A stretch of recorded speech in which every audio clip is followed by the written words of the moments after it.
उसके बाद तीसरा आरोप लगाया जाता है, सॉरी दूसरा आरोप, हाँ तीसरा, पहला तो बताया कि भाई 40 की एज के बाद नहीं खाना चाहिए। दूसरा आरोप कि कोलेस्ट्रॉल बढ़ाता है। अब कोलेस्ट्रॉल बढ़ाता तो क्या हो रहा है? कोलेस्ट्रॉल क्या है किसी को पता ही नहीं है। हमारे यहां पर टीवी के ऊपर ऐड आता है,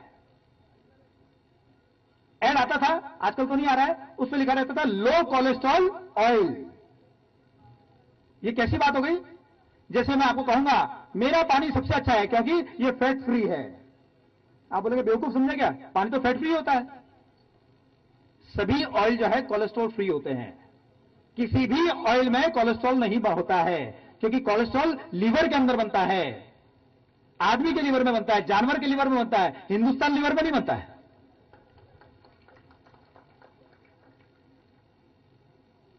इसलिए किसी भी ऑयल के अंदर कोलेस्ट्रॉल नहीं होता है। लेकिन हमारे जो देसी ऑयल है, तिल, सीसम ऑयल, ग्राउंडनट ऑयल, या फिर आपके यहां पर कौन सा ऑयल है, कोकोनट ऑयल, इस किसी के अंदर भी कोलेस्ट्रॉल नहीं है। लेकिन बात क्या है, ये हमारे अंदर जो दो प्रकार के कोलेस्ट्रॉल होते हैं, एलडीएल और एचडीएल। एलोपैथी में एलडीएल को बोलते हैं खराब कोलेस्ट्रॉल और एचडीएल को बोलते हैं अच्छा कोलेस्ट्रॉल। ये सभी ऑयल जो है ये हमारे खराब कोलेस्ट्रॉल को, एलडीएल को कम करते हैं, एचडीएल को कम नहीं करते हैं। लेकिन जितने भी रिफाइंड ऑयल हैं, सोयाबीन, राइस ब्रान, सनफ्लावर, ये सब के सब आपके दोनों कोलेस्ट्रॉल को कम कर देते हैं। आपके शरीर के अच्छे कोलेस्ट्रॉल को भी कम करते हैं और खराब कोलेस्ट्रॉल को भी कम कर देते हैं। इसलिए कभी भी रिफाइंड ऑयल मत खाइए। लेकिन हमारे देश में क्या है, अगर कोई महिला ग्रेजुएट है तो वो रिफाइंड ऑयल खाएगी, और अगर डबल ग्रेजुएट है तो डबल रिफाइंड खाएगी, पोस्ट ग्रेजुएट है तो सुपर रिफाइंड खाएगी, और अगर उसके पास कोई प्रोफेशनल डिग्री है तो माइक्रो रिफाइंड, क्योंकि माइक्रो लेवल पे चली गई है ना वो।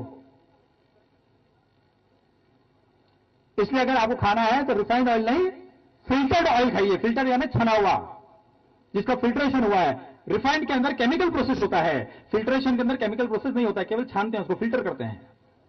तो डबल रिफाइंड खाएगी, पोस्ट ग्रेजुएट है तो सुपर रिफाइंड खाएगी, और अगर उसके पास कोई प्रोफेशनल डिग्री है तो माइक्रो रिफाइंड, क्योंकि माइक्रो लेवल पे चली गई है ना वो। इसलिए अगर आपको खाना है तो रिफाइंड ऑयल नहीं, फिल्टर्ड ऑयल खाइए। फिल्टर यानी छना हुआ, जिसका फिल्ट्रेशन हुआ है। रिफाइंड के अंदर केमिकल प्रोसेस होता है, फिल्ट्रेशन के अंदर केमिकल प्रोसेस नहीं होता है, केवल छानते हैं उसको, फिल्टर करते हैं। और अगर एक और होता है, मुझे पता नहीं उसको तेलुगु में क्या कहते हैं, बैल घूमता है और बैल के घूमने से उसको घानी का तेल बोलते हैं हम लोग। तो अगर घानी का तेल अगर आप खाते हैं तो वो बेस्ट है। हाँ जी, थोड़ा जोर से बोलीजिए, मैं नहीं बोल पाऊंगा। हाँ, तो वो तेल बेस्ट है। तो आप, अगर आपका एचडीएल कम हो रहा है, एलडीएल बढ़ रहा है, कोलेस्ट्रॉल के लिए आप कोई भी दवाई लेंगे, उससे कोलेस्ट्रॉल कंट्रोल होगा, ठीक नहीं होगा, नॉर्मल नहीं होगा।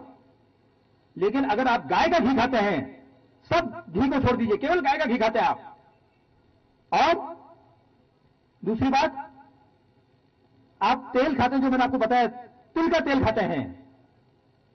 अगर खाना ही है तेल तो तिल का तेल खाते हैं तो आपका एचडीएल बढ़ेगा।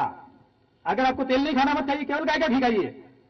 6 महीने के अंदर अंदर आपका एचडीएल बढ़ जाएगा, एलडीएल कम हो जाएगा। इतना ही नहीं, ट्राइग्लिसराइड है वो भी कम हो जाएंगे। इसलिए गाय का घी जो है वो हार्ट पेशेंट के लिए अमृत है। जो दिल वाले हैं वो घी खाएंगे, जिनके दिल नहीं है वो छोड़ दीजिए। ये दिल वालों की चीज है,